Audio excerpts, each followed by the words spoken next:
Good morning, good evening, and good afternoon to wherever you are in this ever-expansive now moment.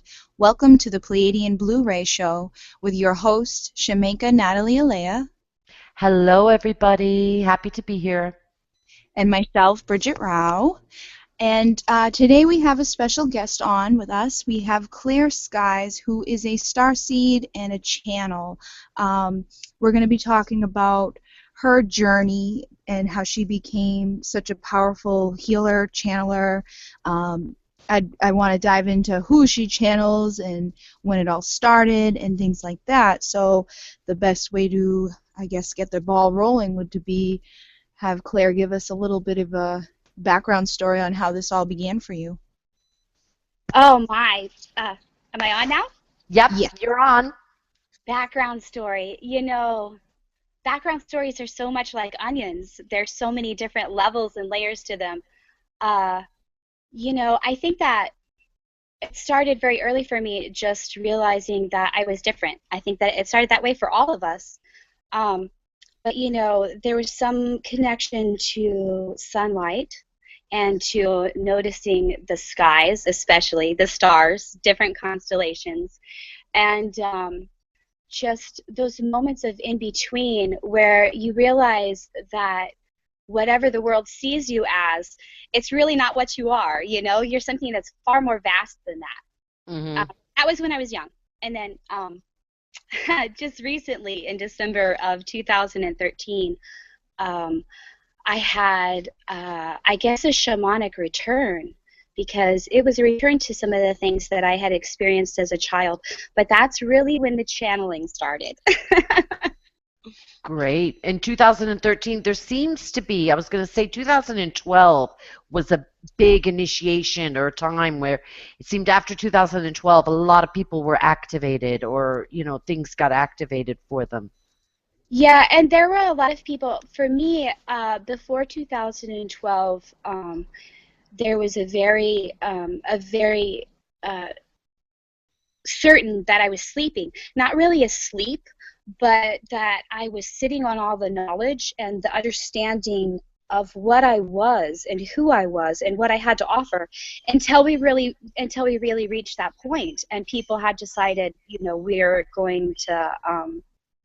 going to pull this one through for the light. Yes. So so there was a lot of that, but I was still pretty awake. I was trapped in a lot of the emotional complexes that religion creates. And we're still transmuting a lot of that. There's a lot of stuff that we're doing every day to transmute that. All of us, every day. Um, Mm. but there was always this knowledge. I never doubted that aliens existed.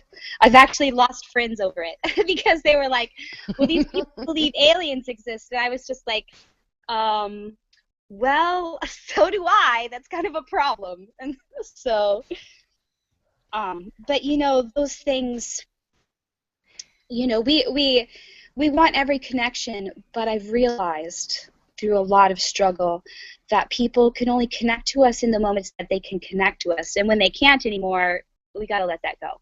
That's not easy for me. Right. Yeah, absolutely. I find it hard to. I keep wanting to try then, or give Yeah. it another chance or whatever. And I'm trying to learn that too, that it's okay. And maybe when it does come back, it's maybe not under my idea of when. Well, yeah, and you always are in touch with that person in the collective subconscious. I call it the subconscious because we used to call it the collective unconscious, but it's definitely uh, not unconscious any longer. I think so too. I like that. So you call it subconscious rather than unconscious. That's a great, yeah, Yeah, because right at transmutation that of it. 12 mark, it was like a computer system booting up, and we started to boot these things up again because we all decided collectively that we were going to continue. Right. We opened that doorway and we're all going through. Yeah, yeah, and it's pretty amazing. I mean, there are a lot of people who are choosing to, get out of the life cycle and die and reincarnate, at this time. But their expression is extremely powerful too. You know, it's extremely powerful because there are a lot of people who are letting go and having that shamanic ego death, you know, and near-death experiences, and like you start to realize how little separation there really is between the experience of being alive in a physical body and the experience of being dead and out of the physical body. You know, that soul part of you still experiences in a very similar way. Yeah. Yeah. I think Natalie and I had this discussion a couple times recently, and a lot of people around me were going through that like inner death rebirth cycle a lot faster now. Yeah. That was definitely December 2013, because you know, when you start channeling, you're really opening yourself up as a biological transmitter.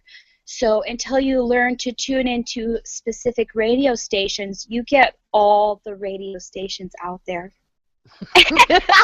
You cracked me up. I'm thinking of Larry and the numbers 37915.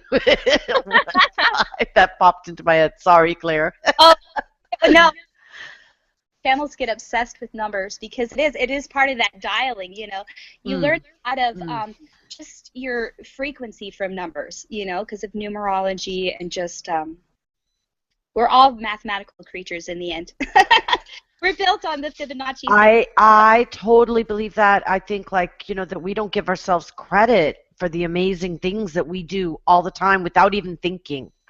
Yeah, we overthink the issue so much, and that's part of what learning to be a channel is too. Is you have to stop overthinking things and go to the spirit world without bias. And that's something that I am working on all the time, because it's a lot. It's a lot. I've had moments where, especially when I was talking to the Star Nations, where I was like, well, you know, this information you're telling me, it doesn't really jive with what I read on the internet. And then you know, we live here, and so I'm pretty sure that we know what the circumstances of our planet are a little bit better. And I was like, oh, I'm so sorry, you guys. A lot of that in channeling. So you learn to have a really good humor about it, because it's, you know, you're bridging gaps between really different people, you know, different beings, different humanoids. And, you know, you have to translate your faux pas into human, you know? Yeah, exactly. I was going to say that one of the things that I really find amazing about channeling is whenever people are saying, like, why aren't ETs sending messages? And it's like, with all the people that channel, they're sending millions of messages every day. Every second they're sending messages. Yeah. And, you know, when I was sleeping, I can look back now at when I was, you know, more of the sleeper identity, where I knew these things, but I didn't act on them. You know, I can look back and say, you know, I wasn't communicating with aliens then, but they were absolutely communicating with me every single second. You know, and the way that the light fell and the dust motes and, you know, the way the spaghetti spilled onto the floor and all of that stuff. And it can drive you a little bit crazy, because you have to learn to focus your scope, because, you know, all the information that's coming into your senses at any given moment is communication. Absolutely. So I find sunlight too is really essential to my process of channeling. Okay, explain that. I can do it in the dark, but it's much easier for me in the sunlight. One of the things that really activated the skill was I started sun gazing, which I don't know if you know exactly what that is, but you stare into the sun during the 1 hour, right after sunset, or right after sunrise and right before sunset. It's got to be in that last hour of light, or the first hour of light, because the horizon protects your vision a little bit. But I started to see geometric patterns of colors, and a lot of that is actually Arcturian communication, because in my December 2013 awakening, one of the things that came to me really strongly was find Sirius. And I didn't think that Sirius was lost because I knew it was. And, you know, it was really one of my guides, one of my friends telling me that I needed to go back to that Syrian master self. And the Arcturians were extremely helpful in that because they have, you know, the Arcturians have alliances with just about everybody. But they really helped because, you know, without sunlight, we would all die. And we hear that. We hear that all the time. But it's literally, you look at sunlight like a rainbow, and the colors that you see emanating from the sun, either with your eyes opened or your eyes closed, you absorb those colors because you're low in those frequencies, like you're low on vitamins, you know? So you absorb that frequency of light to strengthen your light body. And so that's the basic function of the sunlight. It gets a lot more complex than that, but I don't know what it is yet. Well, I just think I'm fascinated with light too in a scientific way. My father studied chlorophyll and photosynthesis, so I grew up with hearing all about photosynthesis and how it's almost like quantum computer. They know now with chlorophyll and the whole process is almost like quantum computing. It takes the light and knows exactly which chlorophyll should take it, and it does it instantaneously. Yeah. I've always claimed that plants are light language readers. Oh, absolutely. That's another thing. That's one of the things that I noticed quite early on while I was still sleeping was the connection to plants, because plants are kind of sleepers anyway. You know, they hold the light vibration and they ground it.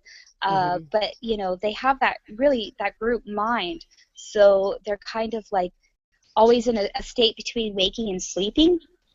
So it's really easy to connect to them when you first start out. That and rocks always. But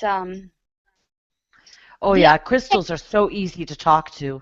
the thing I wanted to say about photosynthesis is it's not just quantum mechanics, but it's quantum repurposing, which is something that Qian was talking about in a channeling. I actually have shared it on my Facebook wall before, but she was one of the people who come to me pretty often to talk to me, and she was talking about how walking the cracks of self is quantum repurposing. You know, that channeling really does that, because you have to consider your biases, you know, and those biases really come from those cracks in yourself.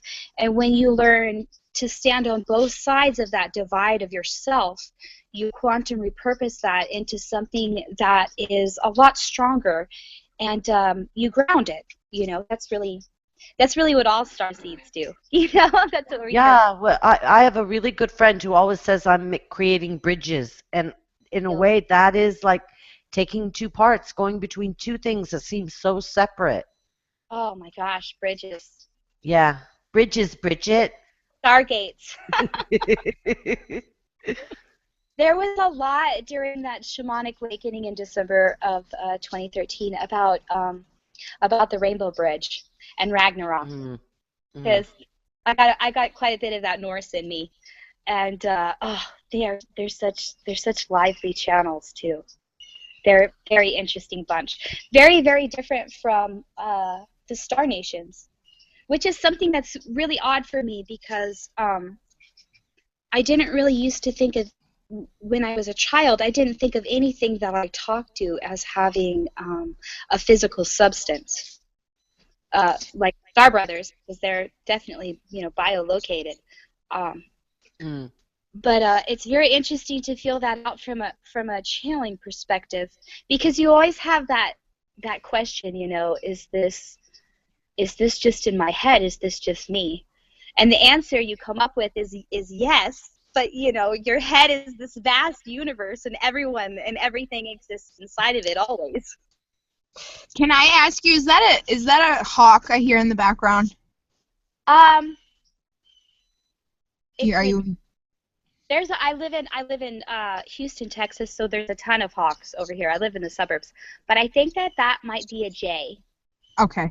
That's because okay. I was like hearing it, and it's like my attention keeps going to it, and I'm like, oh, because it's just I feel connected with Yeah, the heart.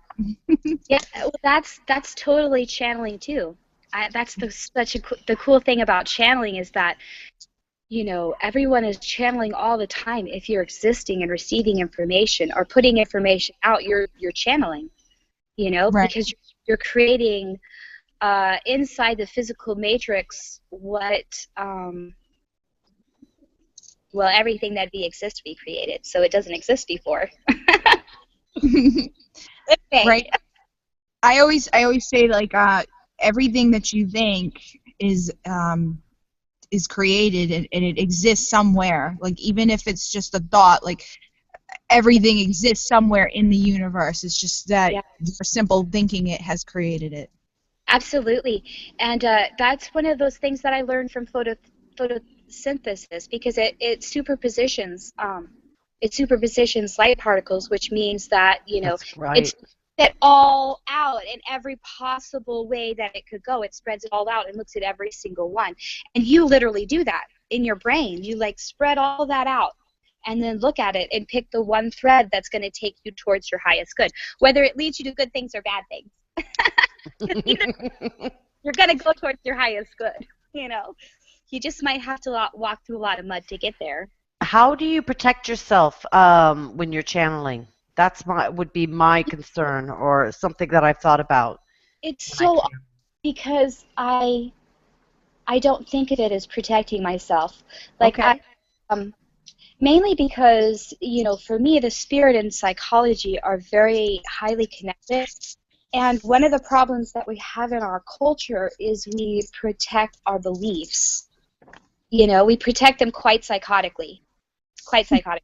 And so, you know, when I was young, I did not want to be abducted by aliens. And so I sent them away over and over and over again because I didn't like the vibration that they came to me with. And I didn't really think of it as protection. It was almost like there was something inside me that woke up and gave off some psychic um, shots at them, and they went away because essentially nothing ever happens to you without your permission. But the problem is we take this permission to a really indeliberate place because of our beta mind, our conscious mind can't really understand why we would choose the things that we do. This gets really confusing, as philosophy always does. Well, But, I questioned that all the time. I was like, what the fuck was I choosing that for? What the hell was that about? why did we come here now? Why did we come here now? We don't really know. All we know is to be in a particular headspace, that has integrity with that inner thread, which is something that my guides talk to me all the time about, is having a really good fidelity and a really good vibration, similar vibration to that inner thread, which I feel literally in my light body as maybe a few centimeters away from the light cord that's in my spine. And so when you put yourself in that headspace and when you act from that headspace, you don't particularly need to protect yourself. Yeah, I do. I kind of like I go back and forth on protection. If I'm feeling low, I'll Yeah, I'll, I'll kind of do some protection, but most of the time I don't actually call in protection unless I'm all of a sudden getting paranoid or scared, and that usually means my energy's low. really. Yeah, I And did. that's my sign. I really go with how I'm feeling in the moment now. Yes, that's really important. Um, let's see, I think it was around August. In August, I was in a car and I had a little bit of whiplash. I hurt myself. It was just a fender bender in a parking lot, so it was really unusual with the circumstances. But when I sought guidance about it, and this is the very cusp of when I started doing the channeling videos, because I had hurt myself and I couldn't do any housework. So I had to sit in a chair and I was like, well, I might as well sit here and try to do channeling videos. But when I sought guidance about it, it was a magical dart from an old friend, and she had sent this magical dart 10 or 11 years before, but because of something that had happened, some thought of mine had made, I guess, a low energy in my spin ratio of my field, which is the same thing as you talk about as low energy. And Mhm. it got through, and it stabbed me in the neck, and it took me a long time to energetically work that out of my body. So, I say I didn't need protection, but I needed protection in that situation, and that was because of some of the things that had been going on. But I had also really wanted to start being able to share my channeling with people, and so I needed to put myself in a position where there was no other option for me but to do that. I find when I do my work, like a lot of the people who are around me, they are focused on protection or how can I protect myself, blah blah blah blah, and I'm a lot like I just in my mind, like I know the tools and I know the things that they can use to do it, but I don't go there myself either. Like Yeah. It's really not a very alpha position from just, like being very primary about yourself to think that you need protection. The assumption that you radiate enough energy and light to protect yourself at all times would be the assumption that I would go. And I'm trying to right.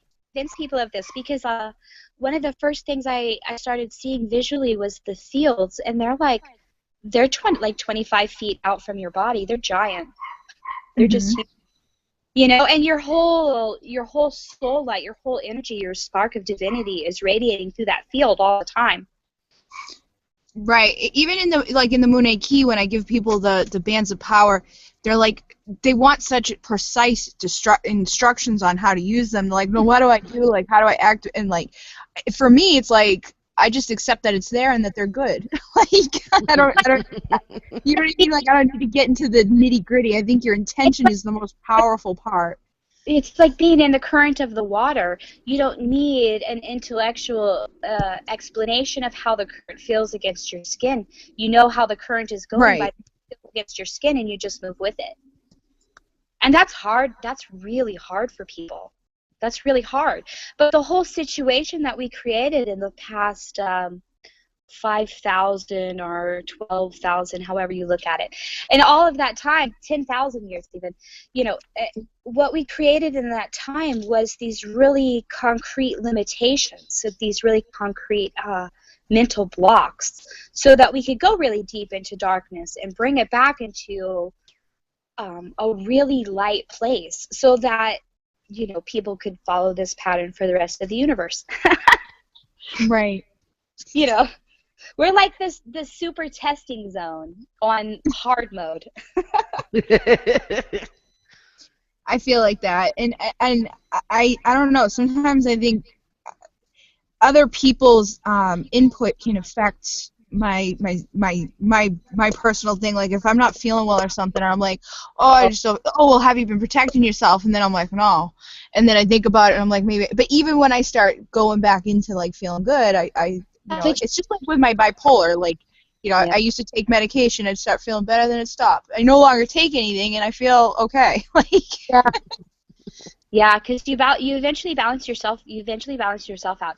Sometimes though, you need the drug to like give you a template for the right. you want to use. I noticed that, but I had that on birth control stuff because I had feminine issues, and like I could only take it for a little while, but once I got it in my system, I was able to self-regulate my system. That's so cool. I've heard of that before. People being able to self-regulate. Yeah, yeah, Right. it's interesting. But one thing I did want to say something that you said that was really interesting was that other people can influence your field and influence your thoughts, and that is really really true. Like I was really careful about who I told that I was going on the radio because I have some people in my life who really narcissistically question me and gaslight me. Mm-hmm. I don't tell them. I don't tell them things at all. Like I'm very, very careful about what I tell them because I want to maintain relationship with them.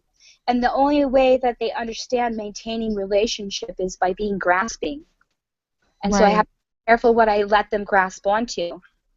And that's really hard when you're like working as a healer for people. For me, I don't really work with people that often. I'm actually just getting into it with the channeling. But I did a lot more of the cosmic healing stuff, which was working with Earth and working with the trees and working with the Star Brothers. And like doing sacred geometry in the skies, which I think is why the whole Claire Sky name came up. Um, That's beautiful. yeah, there was actually during the December 2013. I was going crazy because I felt like the world was ending, and my mother comes from a very my whole family we're very fundamentalist Christian, so there's a lot of apocalypse energy about that, and it was driving me a bit crazy. But I went outside, and the sky was gray, and there was it was cold, that pressing in kind of cold that happens very rarely here in the subtropics. But I laid down and I visualized myself in a forest, or I didn't really think of it before. I was just there, I was there in the forest. And the trees were, you know, the old cedars of Lebanon, you know, Oh, yeah. or that was here before we chopped it all down, which was thousands of year old trees. And I watched them grow up from just tiny little saplings to like these giant old trees in just seconds. And I watched them clear the sky, like clear all the sky, clear all the air from the sky, all the smog, essentially. It was just fog. It wasn't. And and then I just started laughing because I could feel the trees, and I knew that the trees weren't going to be there when I opened my eyes, but I knew that they were there. And I opened my eyes, and the sky was clear, and it was blue with clouds in it, which literally when I closed my eyes, it had to be about five minutes before they had been sullen and gray and completely closed down. So that was a really amazing experience for me. I can relate to what you're saying, like with the sacred geometry in the sky. I've noticed it at night between the stars and stuff. Like you can see like an interweb of connection between all the stars. And I've even like brought people out and be like, can you see that? Like, can you see? And they're like, oh. Yeah. And then with the uh, with the effects of other people too. That's why I choose my words when I speak to other people. Like, Yeah. I try not to scare them. Yes, yes. And the English language is full of spells. Like, it's one of those languages that was put together from a lot of other languages, and like the things that were happening when the English language was developed, some of this is actually new to me. The things that were developing during that time were very much soul trapping stuff. There was a lot Ooh. effort towards soul trapping, and so we do have a lot of that in our culture. I find myself when I'm like working on something in particular, I try not to say that I'm struggling with it, or that or any kind of language that would make it sound like I'm in a losing battle or in a pitched battle, you know. Right. You They, start creating that. yeah, yeah, absolutely, absolutely.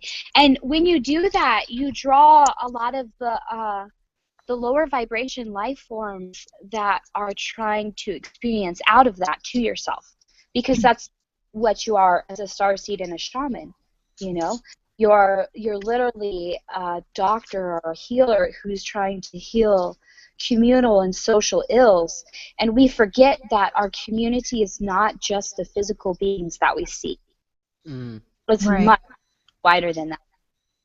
I actually wanted to say we had a question on our Google page from M. Ali who wanted to know, he said, becoming very isolated, humanity to me is blind, would like to know when new ways will take effect, as well as justice for the crimes that have been done to humanity.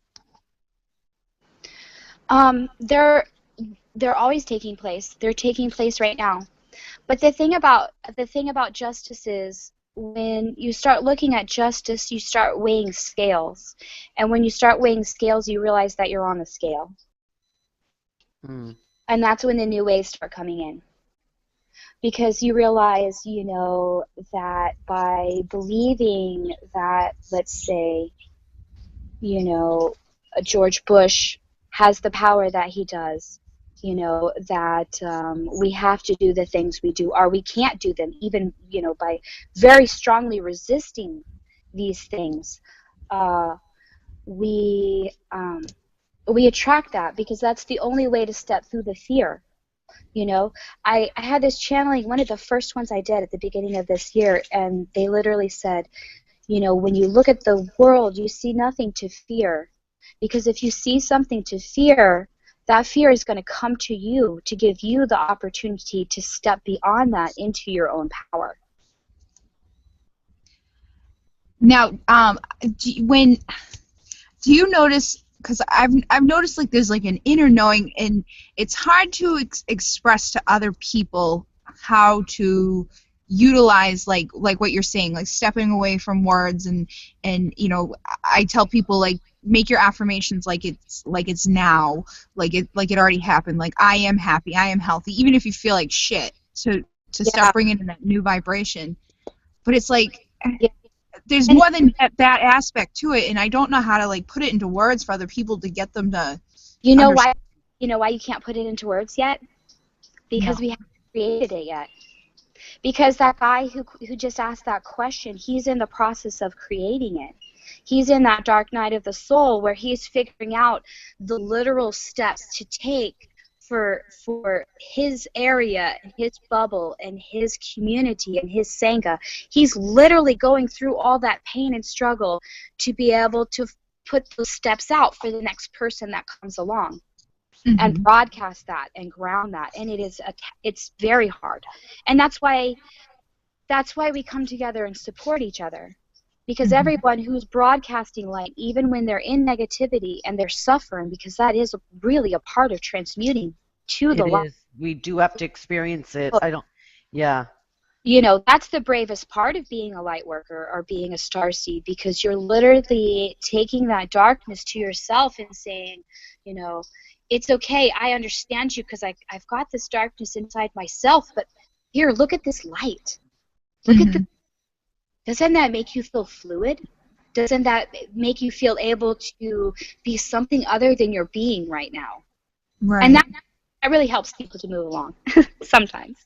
I find that like having a like if I sit down and have a conversation with someone, I can express and explain to them, and it's like it's a feeling, more so than like anything that like you can really describe, Yeah, um, really through interesting to words. do it on the internet, because I've really made an effort to be able to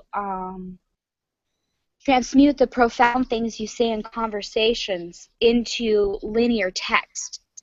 And that has a lot to do with just me being dyslexic, you know?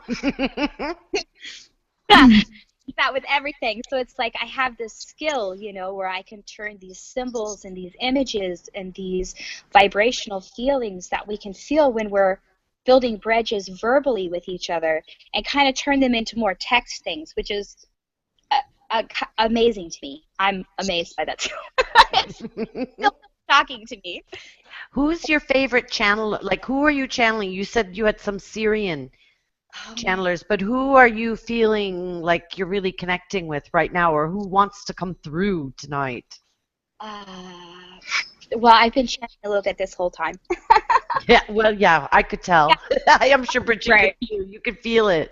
Yeah, it's a It's different amazing. vibration. yeah. Yeah, It's so funny because they're all labels. Let me think yeah. here. Yeah. Uh, we're ready to move into that. Yeah, let's do some channeling. Yeah. Uh, um. Hello. I am Chukr. I am this one's Lyran friend. I have offered my services to her as an upper world guide. Um, would you like to ask some questions? Upper World Guide, I have a question.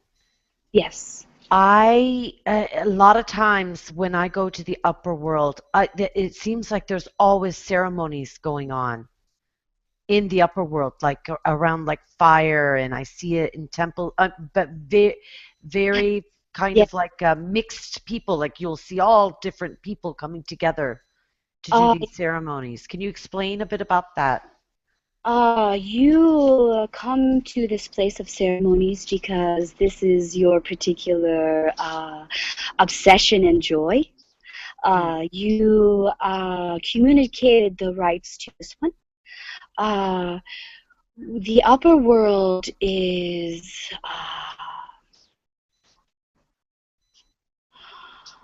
a place like some people refer to motherships. A place where many people come together in a very dynamic way to interact and network.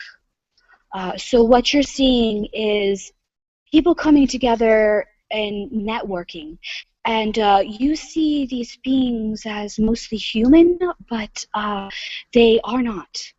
There are many beings that give themselves human form to remind you of times and places where you were of that culture. Does this make sense? It does actually, yeah, very much. Uh, I would like to know, um, as a starseed here, what what if you can tell me what my personal role is or my mission. this is something that starseeds always ask, but it's kind of um, it's kind of the wrong question. It's more like what uh, finding the vibration of that inner thread that runs inside you, because that is, as you would put it, the target for your role. Your role is something that is always changing. You know, as a woman, you are a mother, you are a lover, you are a sister, you are a friend. These are all of your roles. To pick one particular role is to limit yourself from being that fluid being that exists in a headspace where your role is whatever you're being at the moment. This one has in her head this idea of being a shaman or a starseed is realizing that whatever role or identity that you're playing is something that's just covering an immortal awareness, and that immortal awareness is your role. But it is not something that can be defined in a concrete sense that you can stick with, something that can be written in stone in the physical world, because you are always changing, because the people around you are always changing, and so your interaction with them has to change in accordance with what is being experienced. Do you understand? Yes, I do. It actually makes a lot more sense. Thank you. It's really odd to channel him and have questions asked, because I'm usually asking my own questions and getting lost in my thoughts. I have another question. I want to know something that about, I've been reading a lot about the secret space program.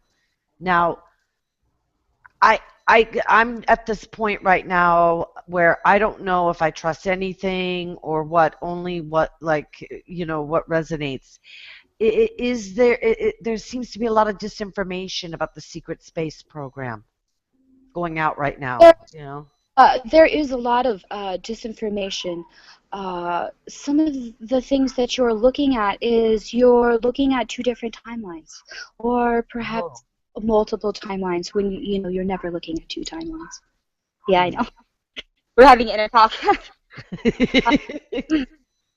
Yes, you're looking at many, many timelines, and you are switching and choosing from which one you prefer to exist in. Um, and when you still see the old timeline and it bothers you, it's because you are transmuting to this energy to a vibration that has more integrity with you. You're literally taking that mass consciousness vibration and bringing it to yourself and saying, I would prefer that everyone vibrate perhaps more this way. And then people come with you and you create that reality and exist within it. Beautiful. Okay, I'll keep doing it. You know, that was actually really interesting for me because I don't know if you guys know, but John Trudell died. He was a Lakota poet, and I saw that post, yeah. I knew this on Saturday, and I saw this online on Saturday, and then it didn't post till yesterday, and he didn't. They just said he didn't die until yesterday, which was the 8th, Tuesday. So I don't know if I just switched timelines or something else happened, but I've been having weird things like that with switching timelines recently. yeah, and Yeah, I erased from my Facebook wall, but it did not. It was still there on my Facebook wall. I that's read. fair. Yeah, it was odd. I feel like that's been happening a lot lately. And I feel like right now we're at a time where like I actually even said the other day, I was like, I almost felt like I had the Midas touch. It's like everything is just like, abundance is flowing in and things are just like pouring in and manifesting. And then later in the day, um, I was doing a Lyran meditation, and one of the women that I had for a session that day was talking about Bast, who was an Egyptian god, and the card that she had pulled that day was depicted as a lion, and then there was all this golden energy that was like so much synchronicity. And then I checked to see I was doing it December 7th at 7 p.m. I had 7 interested in the event, 7 attending, and she's like, oh, 777, that's the Midas touch. And I was like, oh, Ah! I was just saying that this morning. So there's just so much stuff going on around us, and when you start to step into like what you want to create. So I had set up 6 places for people to lay down that night, and when I got there, Jody's the owner of the place. She told me I was going to have 3 people. I ended up having 6 people. Yeah. Yes. So, The so synchronicities like that are just amazing right now. yeah, and I'm like, if I had put down 10 mats, 10 people would have showed up.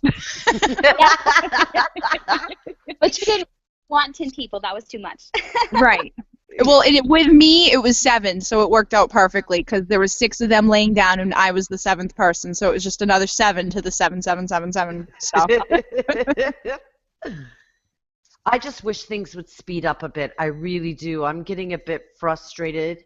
They're actually going really fast. And the message I always get when things are going fast is to slow down. Do the opposite, huh?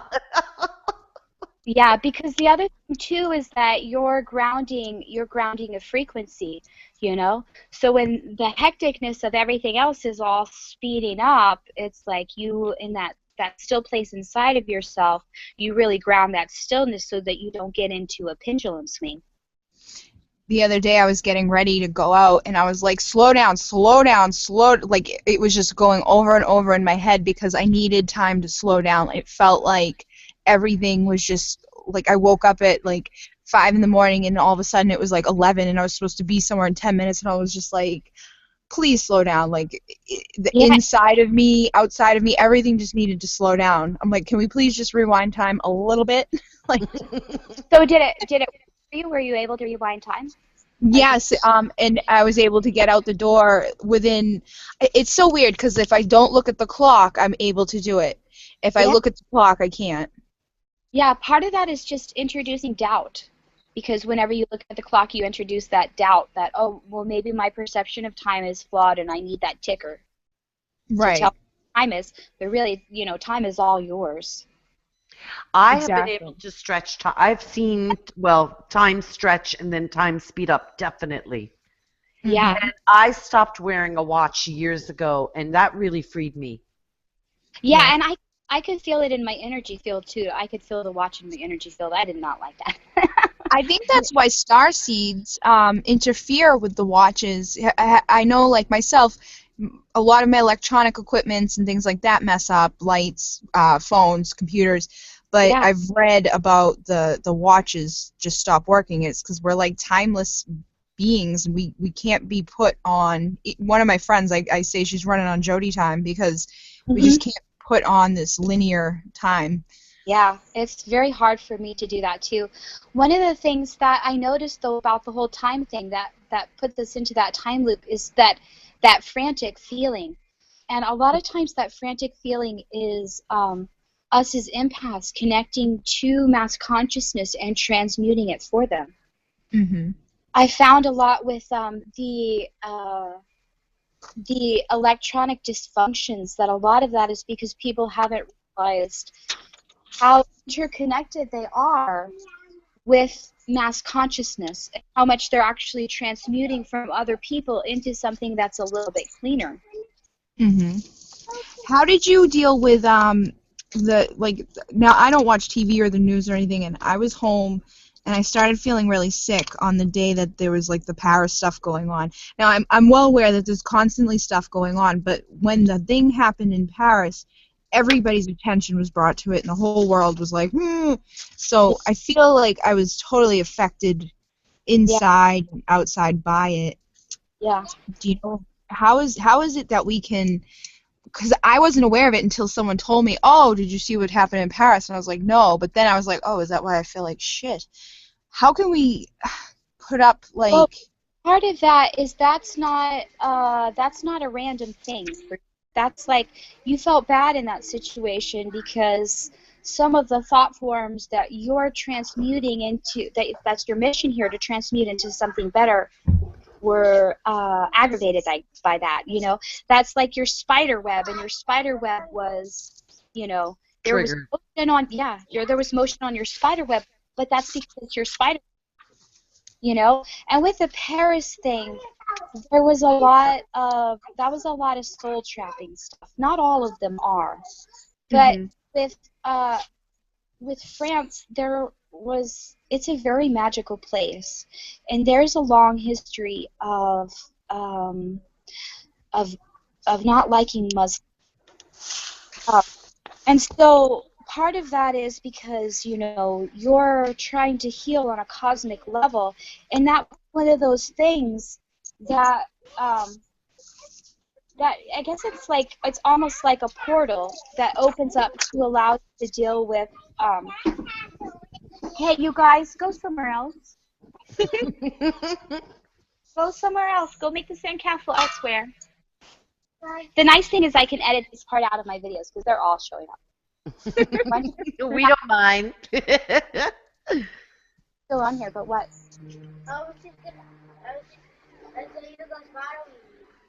Yeah, they are, but I was gonna get into it. I just think, like, while she's handling that, then the San Bernardino thing, and that was just so cray cray.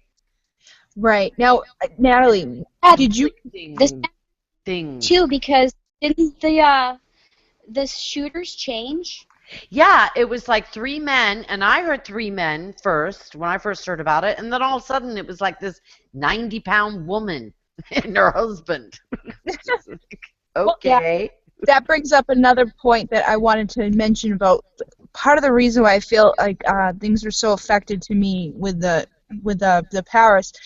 Um, there was just so much. It felt like so much lies, and then you notice it was on Friday the 13th, which immediately had triggered my little spidey senses, I guess. Mm. And then the fact that they instantly had a logo for this event, this hard event. They're putting out a peace symbol with the Eiffel Tower in it, and I'm like, it just felt so fake and like forced on people. Mm. Does that make sense? Yeah, and did you hear my dogs in the background? Yeah, I actually thought that was Bridget's dog. I was gonna say Bridget's dog. Honey Boo agrees. Well, They, no, my dogs they have pick been in up bed all day. they're extremely sensitive to that kind of energy. And it Oh is yeah.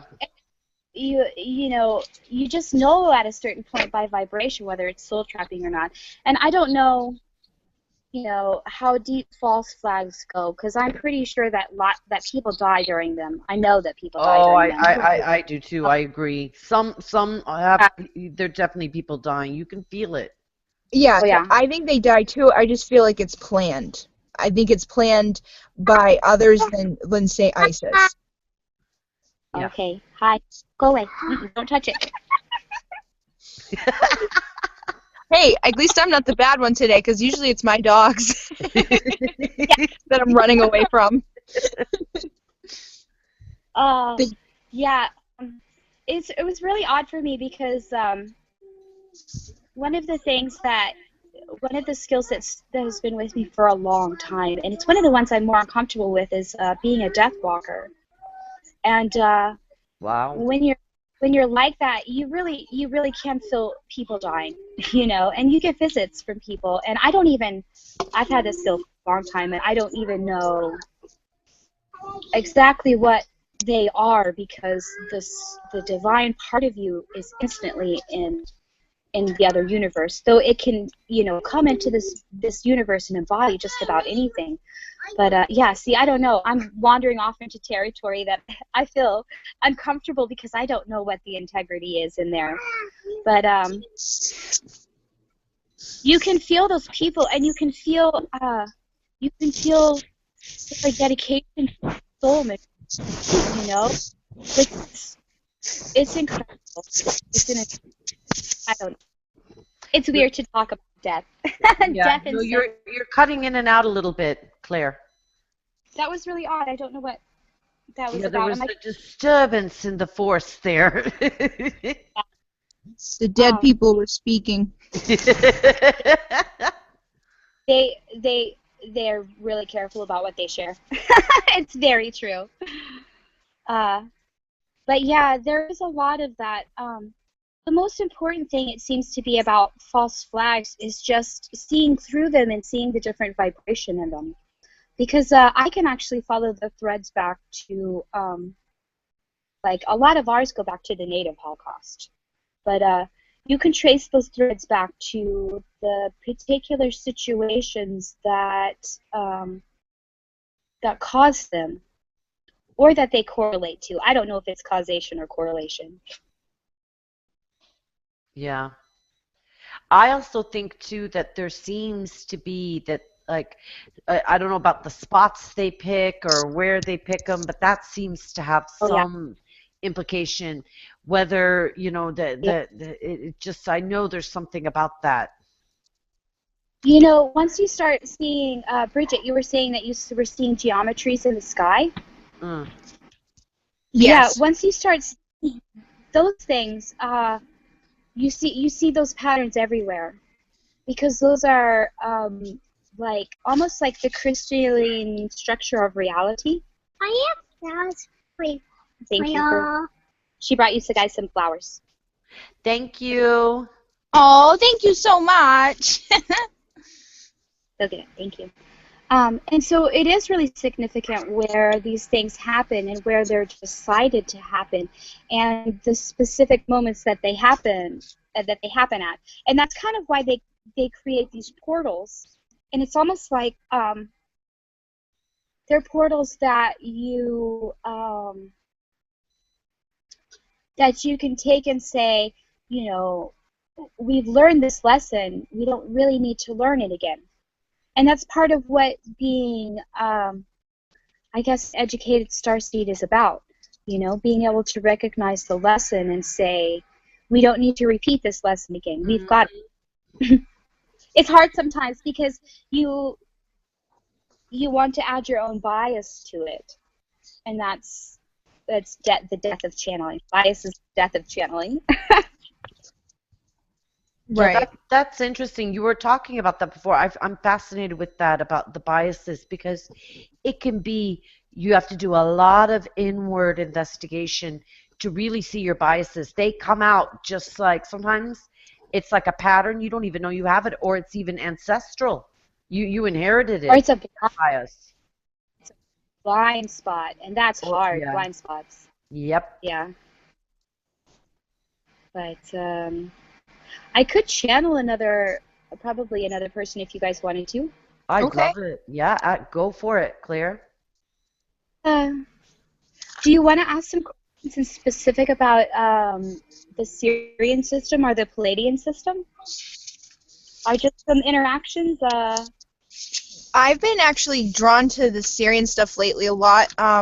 There's been the other day after I did the Lyran meditation, for some reason it was just like the Syrian stuff was popping up, and the Mama Kocha. My my Lyran friend lives in the Sirius system. Okay. He's he's a lion person, but he lives in the Sirius system, and he actually, when he first came to me, he came as really the head of this Syrian council, or this Syrian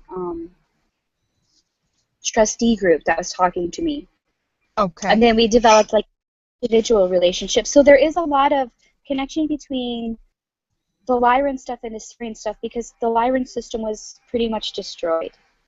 Right. So they went everywhere. And a lot of them went to the Syrian area. And so, and I've actually said that before in at my events. I wasn't like, I don't know, me myself personally in my brain, my biasness doesn't know if it's true, but that's what the information that comes through is that they've left there and they're in other places. Yeah, and that whole situation is really hard to get rid of your bias on, because those particular galactic conflicts were some of the ones that we're facing right now as a microcosm on Earth. Mm-hmm. Because I've noticed that a lot, that the macrocosm was the galactic wars, and the microcosm is the conflict that we have here on Earth. Mm-hmm. I guess I would like to know. I don't know. Like I always have all these questions, and then I'm like, oh, what? I know there's a huge Syrian Egyptian connection. Yes, I'd like to know more about that. I'd love to know more about that too. About, Or yeah, anything, any connection or information connected to Egypt. to Egypt. Serious. Mm. All right. Yes, it is I.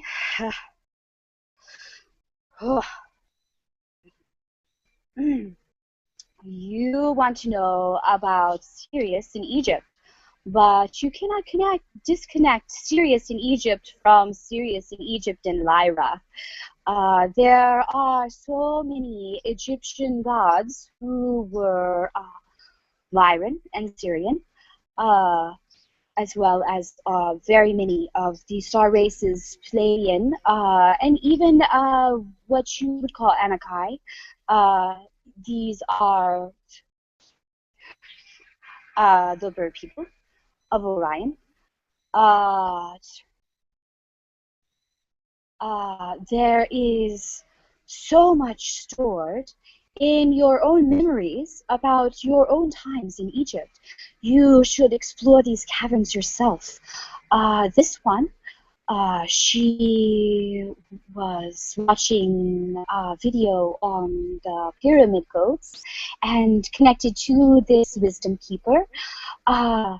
These things, these connections or bridges that you create with your visual mind and your emotions. Be connected to this wisdom keeper from the space of common experiences in childhood. When you make these bridges to these memories in the Akash, you are given a much deeper recall of the situation than I can give to you. There is also, this one has connected with Thoth. Thoth was an Atlantean, though the myth of Atlantis is it is very much a myth cycle for your people. It is many stories added together. Uh, when you are looking at Thoth, you can connect to him through many points in history. He was not only an Atlantean, a Lemurian on the island that is described in the Emerald Tablets, but he was also during this you call Dark Ages, which is also several times. He was a ceremonial magician and an alchemist. You can connect to him there. He is much like this one Jesus, who broadcasts constantly. Thoth and Jesus are very similar spirits, being both very similar in Syrian flavor, with that touch of Lyran telepathy. But they are not the same vibration. They worked together in the lifetime that Jesus was incarnate, that you speak of, as binary connected souls, or as soul soup. But these two vibrations are different. The vibration of Jesus is also very connected to Egypt. He connected to Egypt in that later time, when Egypt was more intellectual, as you think of the Greeks.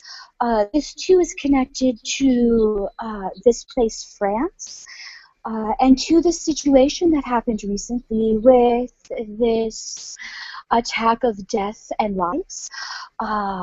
These were to remind you of the conflict that was experienced by Jesus when he had to flee his home both to Egypt and to France. There's who am I talking to right now? It's very interesting because the Syrian that is talking is actually a kind of a lizard being, but he's like a crest of feathers, a feathered crest, and he's pulling in some of this Mother Mary aspect, or the wife of Jesus. There's names and labels. I that's where my bias gets confused, but she knows a ton about the time in France and how they're connected to the time in Egypt. And they're connected by, I'm feeling the vibration right now. I don't know if you guys can feel it, but it's really the birth of Christ consciousness within the intellectual framework that was set down by the Egyptians in reigns like Akhenaten, the one who went to the monotheistic religion. Yeah, that was And Akhenaten. Akhenaten. Yes, he set this framework for this enthroning of the Christ consciousness within the individual, which relates to unity consciousness in an important way, because unity consciousness is not setting aside of your own sovereignty for the unity of all peoples. It's exalting your own sovereignty for the unity of all peoples, because you go to that inner thread that exists inside you, that is that divine flame, or Insof, as it is called in the Magdalene religion. You go to that flame inside yourself. The Kabbalic tradition talks about it as a threefold flame, and you can look that up later. But when you go to that flame inside of yourself and you download the Christ consciousness, which is a program of being sovereign, of being primary, of being the one you are waiting for, of being the change that you want to see. When you download that program and you go to that inner thread and that inner fidelity, that is when you project the Christ consciousness to others. And just like in that symbol that Akhenaten placed on all of his temples, you are the sun shining out the individual rays of divinity, so that all may see from their own perspective the divinity, the spark of divinity, and in the mirror that they see in you, see that reflection again in their own hearts. Wow. That's amazing. A lot Powerful. of information there, and I can feel the vibration. Yeah. Yeah. I loved what you said about it's not almost like giving yourself up, your sovereignty up for the collective. It's exalting yourself for the collective. That Yeah. beautiful. Yeah. That's very important, especially to her. That's like the Queen Yan or Mother Mary. She was married to Jesus at the particular life that she was talking from. That Mhm. particular vibration. Because we asked about Egypt and we asked about France, and she's just a very knowledgeable portal inside me that knows about those things. That was definitely very cool, and it's the information about knowing our connection with Egypt. I do feel like I've seen glimpses of my past life there, and I've done so many You have research to. into that. It's not just one past life. You Right. know, it's every life. You have to go sing somewhere else. I love you. It's so many multi-dimensional lives that you've lived in. You have to go. You can't play rock soup on the table. Come on. I remember a lot. I had a memory years ago of being a priestess, and I worked with the crocodiles in the Oh. Nile going into the bottom. They Uh-huh. were energy transducers, and I would swim. I was friends with them. At least that's what I remembered. Hey, My buddy. Monoman was there as a lion. We have a really strong prejudice against reptiles on this planet, which is really odd because we have a reptilian brain. Right.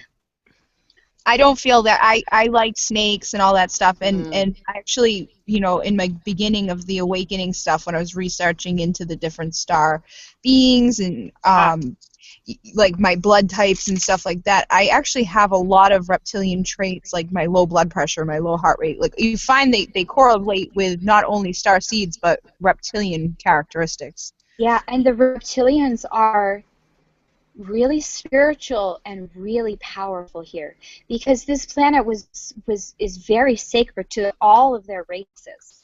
Like all of the races of reptilians, this is a very sacred planet to them, and like all the races of reptilians aren't the nicest.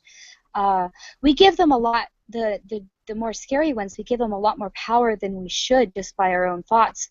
But there are some amazingly deep and complex understanding among the reptilian. I guess we would call them light workers, or on the. The Arcturian, is there Arcturian reptilian? Do you know? Well, yes, because the Arcturians are not physical bodies. Okay, so they can appear in any form. Yeah, it can be, well, yeah, and I mean, yeah, they can, but there's also, there are reptilian races that are as old as the Arcturians, and they're very wise, and they are in alliances, but the thing about reptilians is that, alliances with them are different, because they come to the understanding of sovereignty from a different position. We come from seeing ourselves as, like I just said about unity consciousness, we need to realize that we're not giving up our sovereignty. We're enshrining our, I don't have as good of words as they do, but the reptilians, they make alliances, but they maintain that fidelity with their inner thread first. Mm-hmm. You know what I mean? They're a very honor-driven race, so it's like they'll make an alliance with you, but they will never deny their inner integrity to forge that alliance. Okay. And some of the other races will a little bit, because like when you're into like the more Lyran end of things, the more cat-like end of things, you have a great telepathy, and in that great telepathy, you find more reasons to be alike than to be different, but you start to lose yourself a little bit. You merge into being an organism instead of being sovereign. And so that's what we're kind of trying to bring in from the reptilian side. That's why we bred ourselves and created ourselves to be both reptilian and mammalian, so that we could blend these ideas of unity consciousness, being an organism, into these ideas of maintaining that integrity with that really strong inner thread, that fire that never goes out. Mm-hmm. And but you have to be connected to it. Right. And I've had, that part of me inside where it's like, it's kind of hard to talk about this with some people because they've got such a the reptilians are bad, but if you are coming from a place of universal love and oneness and all that, like, you have to love all beings, and that's like, I know, like, how can they all be bad, like. And even the bad ones are they're broken and they're terrified. Right, they need love. Terrified. They're utterly terrified, and they have no cognition of how to deal with the stress. Mm-hmm. Because they're in their reptilian brain. Yeah, they're like, oh shit. Survive. These are like the ones who pushed really far into limitations, just like we did, and that's why we're kind of stuck together with this. Well, we're not really in an active conflict with them anymore, but that's why we were in an active conflict with them, because we're literally like Arabs and Jews, really close cousins that are fighting over who's cooler. We're so cool. Yeah, and so it's really difficult because the people that are afraid and angry at reptilians are afraid and angry of that powerful part of themselves. Mm-hmm. Because that's the reptilians are powerful for those reasons. Because they have this really good detachment. That they can detach from the graspingness mostly. Right. The ones that went really into limitation, and like I've lived a life as one of them, and like a very high order one of them, and like that's what I remember of it was, just such terrible dissatisfaction because I couldn't find anyone who I considered my equal to mate with, to spend my life with. And on the other hand, all of this great expectation and love of self and what an incredible being I was, isolated me and turned into self-deprecation. Mm-hmm. Because it was like, well, I'm awesome and I'm the queen and I'm extremely powerful and I have all these things, but I do not have anyone to share it with. I have no sharing anything that I have. And like my closest connection was this little like reptilian bird that I had that was my pet. I was terribly isolating, terribly so. And after I felt that, it enabled me to connect to the archons and some of the reptilians that tried to build this soul trapping stuff, and they're trapped in the vortex because that's how soul trapping works. You get trapped in your own vortex. So. Oh, really? That's a new thing for me. I didn't realize that. Yeah, I'd like to know how you could escape your own vortex or run as fast as you can in the other direction. Like I know like the ego attachments and karmic stuff like that, karmic patterns, but I feel like it runs deeper than just that. Yeah, the ego is important. The ego is important. It's your operating system. We just let it run out of whack. like Windows 10. But it's like, no, the ego is just an operating system. So once you pull it back to that operating system for your beta wave brain, your conscious mind, it works pretty well. But when it's like the operating system for your alpha and theta states, it doesn't work well. It's terrible for you. Yeah. It's pretty terrible for you. But it's funny because during my sleeping period, probably the deepest sleep I fell into was right around 2000. And I just moved from Idaho, from a college town where I had a lot of friends and a lot of influences to my parents' house, which was very isolating. It's always isolating. They're crazy. But I was sleeping in their house, and done I had done some hallucinogens, so I was having some flashbacks. But now I know that those things were visions, and I was having a lot of them because of the nature of my parents' house.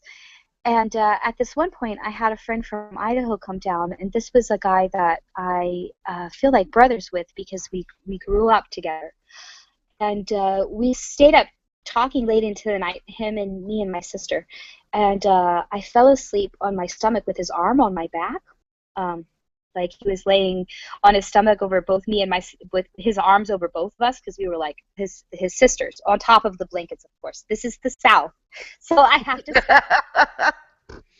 But at this one point, I woke up, and because I was laying on my stomach, I couldn't look straight up, so I turned my head and looked to the side of the bed where I was, and there was this reptilian figure standing there.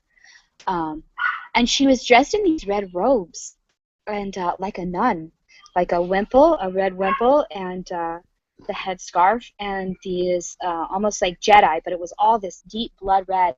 And she was doing some kind of psychic surgery to my lower spine, and I knew it had to do with my womb a little bit because of the feminine issues I had experienced.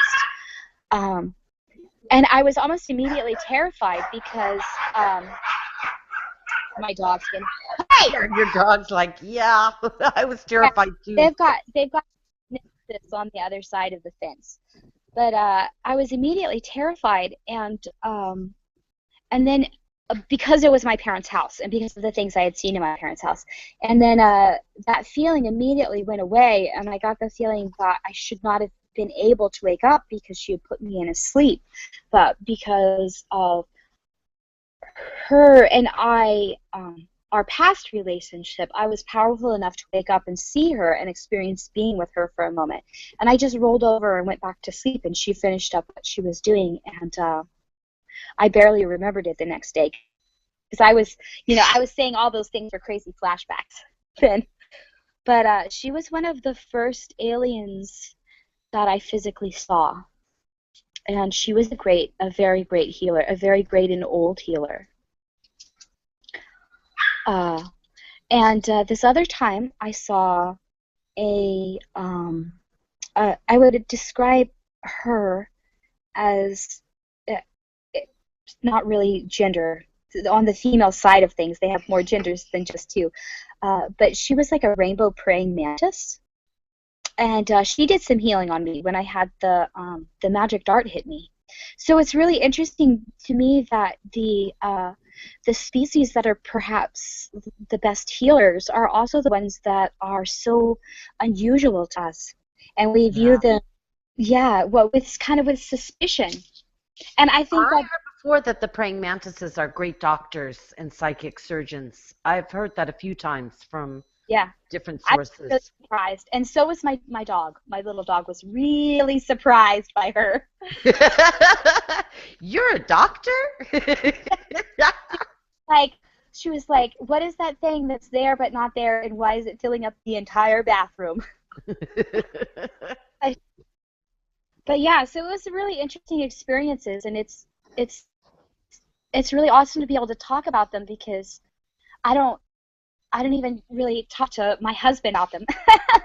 Well, where do you put your videos? Let me ask you more so that people who've been listening, and if they want to hear more of your channelings, you're posting videos. I am, and I have a lot more videos than I've posted. but I'm really not that great with technology. I need to do a YouTube channel, but I do not know how to do that. So I've just been sharing I them on will help you. I can help my with this. Yes. personal account, but it's so odd because you go with the names that the spirits tell you, and it's important to have all those things straight. I know not why. I think it's vibration, but Mm. yes, I'm trying to get to the point where I take questions. This was actually really great for me because you guys asking questions just allows the channel to flow. And when I'm doing it myself, I'm just sitting there asking questions, and I get very lost in just my own mental space. Mm. So it Do was you great. see pictures? Because a lot of times when I channel, what I get lost in is I'll literally go into like an inner movie. Like I literally leave here. Oh yeah, I do a lot of that. I was doing a lot of that before I started doing the channeling. It's a little bit at a different time. Uh, it's really interesting to look at my videos because I did them as a video diary. So there's quite a few videos where I'm not saying anything, and you could just see me experiencing. And That's cool. We there, wanted to do a show like that. Where no one, a telepathic show where we're just on and we're all just experiencing. yeah, and it's when you see it on video, it's amazing because you get a different perspective on yourself, but you can see stuff downloading, and it's totally like that. It's totally like what I really get lost in is the emotions, because that's kind Okay. of my healing modality is experiencing emotions as colors and finding vibratory colors that fit those emotions and transmute them. So I get a lot of like emotions and colors, and they connect a lot to myth cycles like Freya and Ragnarok. Mm-hmm. But yeah, I'm definitely going to be sharing some more videos once I And get so, that into a but full. right now, yeah, I was going to say we'll talk about that maybe at the end, or we could talk about that later. I'll put a link up. Are Yeah, you accepting friend requests on Facebook from people who are listening or want to connect with your channeling, or how would uh, people get a hold of you yeah, or yes, the I think videos? so. Yes, I think so. And I have my profile is public, so I don't know how fast my friends list will fill up. But my profile is public, so it's easy to get my videos and just the random stuff I say. I do a lot of Facebook lurking and liking and talking to people in comments, but I don't do a ton of posting on my wall. But I do post the videos there, and I am accepting friends' requests. It's hit or miss with messages because I kind of answer them vibrationally. I I Yeah, don't I know what. don't like messaging too much, honestly, Yeah, or do a only with little. a few people. I'm sorry, people, but Well, it can become a problem because Yeah. one goes into another, and then you end up be giving out like free readings. Do you offer Yeah, readings or a session? I've been offering free readings, but I'm going to charge now for them. Yeah. So I was set up on my, and I also have to figure out how to accept money online. But yeah, I'm doing readings and stuff like that, and messaging me is one way to get in contact because if you ask for a reading, I will probably respond to you, especially if you're going to be paying me for that reading. But I do just talk to people for free because their vibration speaks to me, and in those situations, I don't really see myself as a teacher, but as a student, because the best teachers are students. And, yeah.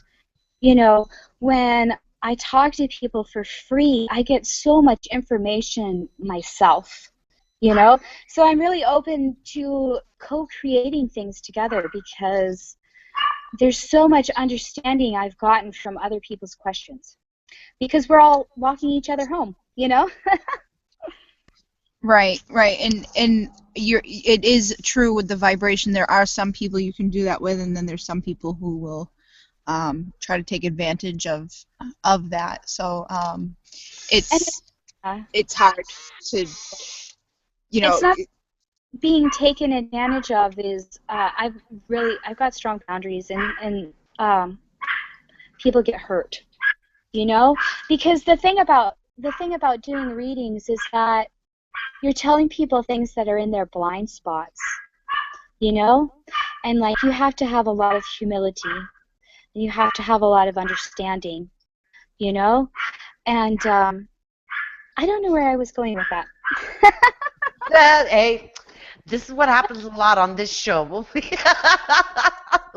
Where were we? Got to do my, for me, it's not, you know, it's not so much that I worry about protecting myself or someone taking advantage of me, but like when I have to tell someone a hard truth and it hurts them, it hurts me too. And that's the thing about the vibrations that bother me so much. Okay, so like the ones that you know that it's gonna hurt, you don't want to engage because it's I too do. painful. I engage. Oh, you do? I'm just letting you know it's gonna hurt. It's gonna hurt me. It hurts me as much too. I do. And I can be, I'm, you know, I can be blunt. We all can be. I want to know, so you said, do you consider yourself a Syrian starseed? Like, what would you, I know this is just a label, but what's your history, starseed history? So, because the Pleiades seated here, we're all pretty much Pleiadian. Our bodies are very Pleiadian. Our spirits are Pleiadian, like almost everybody is Pleiadian. And then, yeah, I've got Syrian starseed qualities because of a lot of the connection to Jesus. Jesus had a lot of Syrian qualities. And it's odd because when I started listening about Sirius and hearing about Sirius and the Find Sirius, it was you know, this idea of Syrian mastery, you know, of like Christ consciousness is a type of Syrian mastery, a particular vibration of Syrian mastery, and that's what part of the Find Sirius was about. But one of the things they keep telling me, and it's quite shocking to me, is they keep telling me that I'm a Syrian ambassador. Ooh. That's cool. Yeah, it is pretty exciting. But the thing about it, the reason I bring it up is because there are a lot of Syrian ambassadors. And the Star Nations are always looking for ambassadors. They're looking for ambassadors in every moment. Even if you're not on the radio or making videos or doing anything, they're still looking for you as an ambassador because it's a vibrational thing. And it's a grounding thing. Yeah. That's how they're communicating with us through vibration, people. Frequency, sound, light. They can be communicating through light. That's what a lot of the people, you say you look at the light, you're interpreting that light then. Yeah. Or, and they give really excellent personal advice, like really good personal advice. I can't stress that enough, like the things that they've told me just about my personality and myself, especially when I feel down on myself. You know, they're always like, how can you expect others to trust you if you don't trust yourself? You know, and they call you on when you're being self-deprecating, you know, and when you're selling yourself really short. Because as human beings on Terra, we have kind of an honored, treasured position. And we see it as, as a struggle and almost as a punishment. And it's like, you know, they didn't send the lightweights. The lightweights didn't come to this particular time and place. You know, the heavyweights came, and they remind you of that all the time. All the time. The Sirians, the Pleiadians, and the Octurians too. The Octurians are, like I said, they're light bodies, so they're trying to influence us all the time, just to kind of keep us really steady and grounded in our grounding this vibration, which is what ascension is.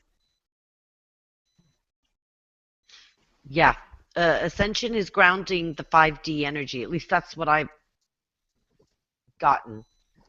here. Grounding the higher vibration and above is it's like Yes. going up a ladder Well, it's basically, the next rung. yeah, it's really they don't they they actually make fun of me a little bit for talking about 5D and 3D because those definitions are a little bit inaccurate, you know? Okay. Because when you're talking about 5D, you're talking about a like an almost like a particular vibrational level, right? But Mm, that vibrational level exists across the multiverse, you know? So yeah. you're not looking at a slice of dimension, you're looking at a vibration across a whole bunch of dimensions. You know what I mean? So like when I pull pieces of like 5D into the 3D reality, it's not the same pieces of 5D that you guys are grabbing onto and bringing into the 3D reality. We're all kind of like grounding our own pieces of 5D because we're creating it. We're creating that vibrational level within um, this space that we live in. Does that make any sense? It does actually. I love that. You know what? It makes total sense to me. I don't know if it does to the people listening, but I totally connect with that. Yeah. We're master creators and we're Yes, creating that vibration. And that vibration is on, yeah, in the multiverse. Exactly. yeah, yes. It is vast. Yeah, and even we have a tendency to disdain the 3D, but the 3D is important too. It's a very dense vibration. So when you ground these vibrational energies, uh, essentially the bridge between the vibration that we call 3D and the vibration that we call 5D, when you create that bridge, you're actually bridging dimensions. You're bridging the vibrations for those dimensions. So, like all of the dimensions that you touch can essentially find this bridge between 3D and 5D. But I you, got channeled. I thought that first dimension, I think if you read, depending on who you're talking to, some people say the first dimension is like the consciousness of crystals. yeah, I But mean, I think it's like 10. I think it's like actually really high. I think it's way more higher than we think. yeah, that's that's the problem with the inaccurate language. Yeah, it It's is because to me, vibration. 1D is actually very, very powerful. Like when you're talking about 1D, 2D, 3D, 4D, Mm. 5D, uh-oh, I got a phone call. When you're talking about um, that particular hierarchy, you're talking about like you could almost consider it to be like light waves. So the length of the wave is different. You know what Mm. I mean? Like the length Yep. of the red light wave is different from the length of the Yeah, purple. it's like shorter. Yeah, Yeah. and then So it that's goes longer. But that's yeah, that's the only difference. yeah, kind of, and that's what you're talking about. But then, when you're talking about crystals, crystals, their wave is very compact, like kind of like red, but they operate on all frequencies. You know, Mm. they operate on all the frequencies, but it's just that their waveform is slower. And I So always see them. One of the things that you answered in one of your channelings, and thank you, is like when I talk to the crystals in my head, like I see a lot of stuff is like in pictures in my head. And I always yeah. see them as human. But you were saying like that's the form or how I was when I interacted with them before or from a memory or something like that. The That people you we, see in crystals are a little bit different because they've also downloaded themselves to crystals. Just oh, like you would like download your hard drive. So they've downloaded them, and a lot of shamans have done that. yeah, Have because a downloaded themselves. lot of crystals I see like humans and human energy and human be, you know. And I thought, okay, maybe they just look like that on another level, or even in the first dimension they see themselves. But that makes sense about the downloading. Yeah, Yeah, it's totally downloadable. there's also there's also something about the five-figured form, you know, with two arms and 2 feet and a head Mm. projection. There's something about that. There's something sacred about that. I don't really know what it is yet, but it is very sacred, the humanoid form. Mm. So that might have something to do with it too, is that it's like some symbol or key to like one of the basic truths of the universe. Because like there's also this thing, you know, we live in a very dualistic reality, which is two. But we're also moving into a trinity, because if you look at like all of our mythologies and a lot of our sacred symbols, they're built on that trinity, like the Triskele and the Celtic knot and stuff. Um, and I think that the fivefold has something to do with that, but I don't know. And that's the weirdness that you get into when you start talking about the 1D and 2D and 3D. The inaccurate language pulls you into a lot of these different categories that to other star races are almost their own sciences. You know, they're studied like their own sciences. And we just have them kind of under this label because we're just starting to learn about Mm. um, how we manipulate our own dimension from that multidimensional place, because we're just getting back in touch with that multidimensional nature. Absolutely. I mean, we lost that. I think humans, we had it, and then we lost it, and we're just regaining it again. And I think we've Well, cycled through that many times of losing it we and purpose regaining it. we purposely got rid of it, because you know when we're our smart, brilliant selves, we we overcome so easily, you know? Like we had to make ourselves as dumb as we could possibly make ourselves and then build the bridge, you know? Is that what we did? Well, damn. Yeah, yeah. Well, because, you know, It with wasn't challenging, huh? yeah, well, this particular Earth, something that we did around this time of Atlantis, this myth time of Atlantis or Mars-ish time, uh, we used a Merkaba to rip a hole, and that allowed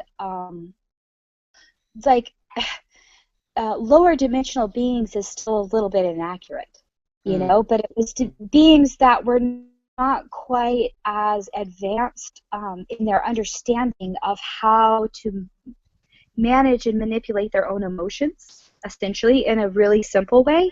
And so we tore that open and they came in, and so, you know, to help them regain fluidity, we had to make ourselves really dumb, you know. But at some point we were planning that because our higher selves were never out of the picture. So Thing it gets a too bit is that complicated. we're always connected to our higher selves, even if we don't feel it every moment. We definitely Oh are. yeah, yeah, we are, and a lot of times that's when that that trickster energy comes in, because you're in a very indeliberate connection with your higher self, and so the spirit comes in to give you a little ironic lesson to get you to look back at, you know, your own sovereignty and reconnect to your higher self.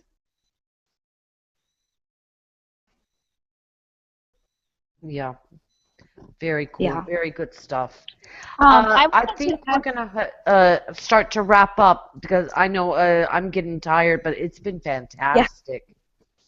yeah, and I'd love to come on again because there's so many things that I've said that are new to me. New to me. Right. I wanted to definitely have you come back on because I'd be interested in maybe getting like channeled messages, information about like, did you was it Mars that you said that you mentioned with Atlantis? Yeah.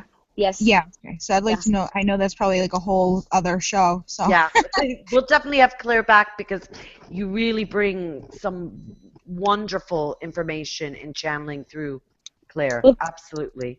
Thank you. Yeah. It's an honor to listen. I'm really grateful to have this space because it can drive you crazy. It, it can drive you crazy if you don't care. Well, you're So, welcome back to our crazy place anytime. oh, it's really a wonderful place to be because you know, us crazy people are the trailblazers and the way showers. You know, we don't exist in our comfort zone, but I'm really comfortable in this crazy zone. Yeah, feels good to us too. Yeah, we like it here. Yes. Okay, so why don't you let everybody know, like how they can find you on Facebook, like your how you spell your name, or if there's any other ways out there that people can connect with you. Yes, my Facebook is actually under my legal name, which is Whitney Claire Johnston. That's WHITNEYCLAIREJOHNSTON. Oh. And that's about the only way to get in contact with me now. I'm gonna get a YouTube channel to get some help, and that'll be another way to connect to me. But yes, and if you have questions or specific things, please ask me because on Messenger or in other ways because I do take those questions and turn them into channeling videos. So Awesome. yes. Yep. Putting up the call, people, if you have questions. Yes, and you guys are welcome to make a list of questions for because it's very for the next radio show. It's much easier to channel when somebody else is talking to the person I'm channeling, Okay. and me talking to them because then I get confused about where I am and where I'm going and who I am. Yeah. Okay, Oh, so next I time we'll came be back more into my prepared. body. Who am I? But Yeah. I never leave my body, but there's been a couple instances where, you know, like one Syrian voice was talking, and then another Syrian voice came in, and so I'm like, who am I talking to, and which conversation am I in right now?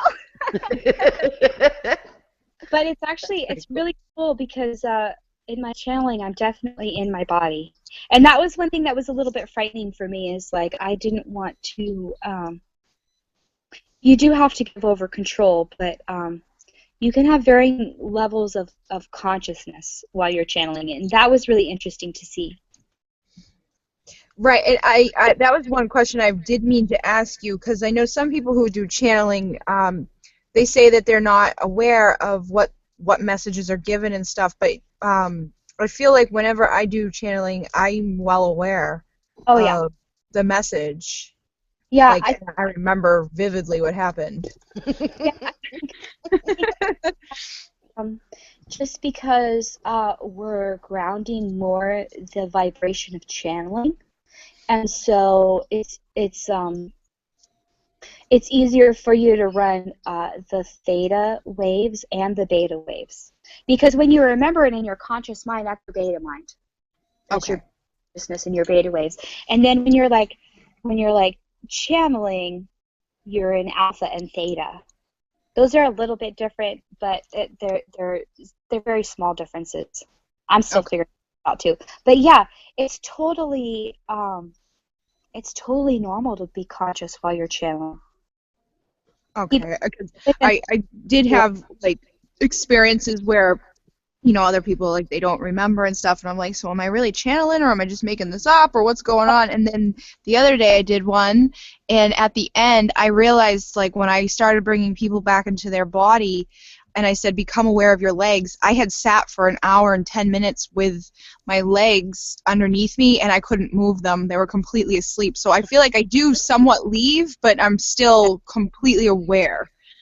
Yeah, yeah, and there's that's part of the reason why you don't feel as much need to protect yourself because Okay. because it's like, and both me and my husband noticed this. We have a really different philosophy and spiritual practice, but we're very similar in our gifts. But it was almost like when we started astral projecting, we left a very significant portion of ourselves back with our bodies. Okay. And part of the reason I felt like I did that was because I have so many energetic cords going into my body from my environment. Like, I really want to change the world, and so I've put all of these energetic threads into changing the world. And so when I astral project, I just leave a larger portion of myself with my body to manage the energy field that's connected to my body. Okay. Makes sense. It does make sense because I even in astral projection, I feel like I'm more connected to my body than other people share their experiences are. Yeah. And, part of it is, we're reopening this whole channeling box, and like we haven't even begun to uncover all the stuff in the box. It's a really deep box. We got a lot of stuff to unwrap in there. So it's, some closets, trunks, and yeah, Christmas decorations. really nifty things in there wrapped up in probably some dusty paper, but we're getting it out. Awesome. All right, so we're definitely going to have you come back on. And Natalie, why don't you let everybody know where they can find you? Thank you. You can find me at Starseed Shaman. I have that page on Facebook, Google+, YouTube channel. Twitter is Twitter at Alaya Healing. And my own website where you can contact me for readings and healings and assortment of stuff astrology is www.alayahealingservices.com. That's all one word, alayahealingservices.com. And of course, I run a multitude of groups and pages with the Starseed and Pleiadian theme and Pleiadian Express Productions and the Pleiadian Blue Ray show with Bridget and Larry Rockin' Larry. I love the Blue Ray name. I love that. It's actually come up in a lot of visions lately and a lot of stuff. So that was really cool that you guys chose that name. Mm. Yeah, we're gonna have to do some information on that. Maybe you should channel some information about the Blu-rays for us because that would be awesome. I don't know a lot myself. It's when I trying to keep bias out of the situation, I try not to read too much on stuff because I've already had that problem where I go to the spirit world and I say, well, what you're saying doesn't really agree with the internet, and they're like, well, we're here, we know better than you, so right? Yeah, but so like Google's wrong. Wikipedia sucks. So wouldn't that be more beneficial for you to channel in something that you haven't done information like search into?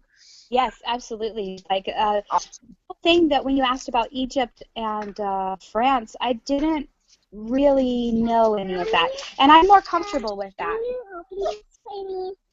Yes, if you go away, you can have this right now. But yeah, it's for me to do that because if I know too much about it, I get worried about offending other channels and stuff, and I should not worry about that. That's my own personal issues that get in the way, but that's my biggest bias getting in the way is thinking I have more information about it. So definitely, going into open-ended questions like what can you tell us about the Blue Rays or anything like that is very cool. Yeah, I definitely want to see what you'd say about the Blu-rays. I'd love to get some channeled information about that. I saw something recently, just a total aside, that a couple of people were saying there was a Stargate in Hawaii, and they were saying Blu-ray energy was coming in. That was just a couple of weeks ago. Ooh, that's cool. Mm. Yeah, there's always Blu-ray energy coming in because it's the blue Kachiana. The blue Kachina or Kachiana, I don't know how to say it, but yeah, the blue, the star, yeah. That prophecy is in its fulfillment cycle, though be careful. It's written more negatively than it seems, but that's in its cycle right now. So there is always Blu-ray energy coming in, but it does definitely have peaks. Well, that's good to know. Yeah. We're riding a big Blu-ray peak right now. Yeah. Yeah. Awesome. Blue has a one thing. Blue has a lot to do with Sirius. Something they tell me a lot is they say that they tell me personally that I'm drunk on the yellow sun because Sirius is a blue sun and we have a yellow sun. And so there's when you're talking about blue ray energies, you are talking about a lot of Sirian energies. Not that they're Okay.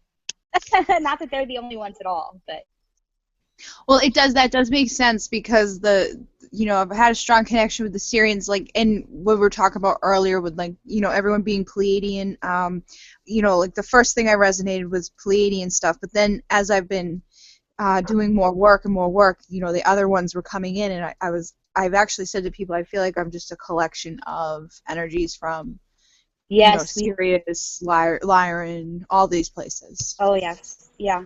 We very much, very, very, very much are because it's like it's encoded into our DNA. Mm-hmm. We were seeded by a lot of races, and of those races that we were seeded by, they were seeded races, so they were already a really good mixture. You guys go to the other side, please. And now, Bridget, you tell us where people can find you, please. Okay. So here goes my dogs. Too funny. I'm located in the basement with some dogs. My name is Bridget Rau on Facebook. Hey! Sorry. And I have a website, becreativelyu.com. And I do have my own page on Facebook where I send out long-distance healing. There's chances to get like special readings. I do intuitive tests and things like that, where it's just like a fun little game where people can win like an angel card reading or whatever they want, really. And I'm part of the Pleiadian Express Productions with Natalie, Alaya, and Rock and Larry Locken. And you can find me if you're in New England at Blue Angel Healing in Carver, Mass, and at Shanti Shala Yoga and Wellness Center in Plimpton, Mass. And then I also offer meditations in Mashpee a few times a month, so you can connect with me and we can book private settings or group settings, whatever you like. And that's about it. That's so cool. Fantastic. Where people are from because I pay really close attention to those things. I went to see a lady here. She lives out in Port Arthur. It's a bit of a drive for me to go out to see some spiritual ladies. But one of the things that she told me in a reading was that I came to Houston, Texas, back to Houston, Texas, for a specific reason, to ground the energies that I needed to ground here. And it's really cool to hear you guys grounding energies where you are. It is. I find that cool too to see, like, I love doing these shows and connecting with people who are like, and we had someone from Peru, we have Natalie in Ireland, we have Larry over on the West Coast, we have Sif, like, wherever she is now. Denmark, yeah. Denmark. She was in Iceland. Like, it's just, it's really cool to see that everybody's spread out. Yeah, and that we can have this connection now where we can get together and discuss these things and build bridges between each other, because that opportunity was not there before. No, it's like magic. I was just seeing there was a new app that could identify any plant just from when you take a picture. And I was like, that is like magic. Can you imagine?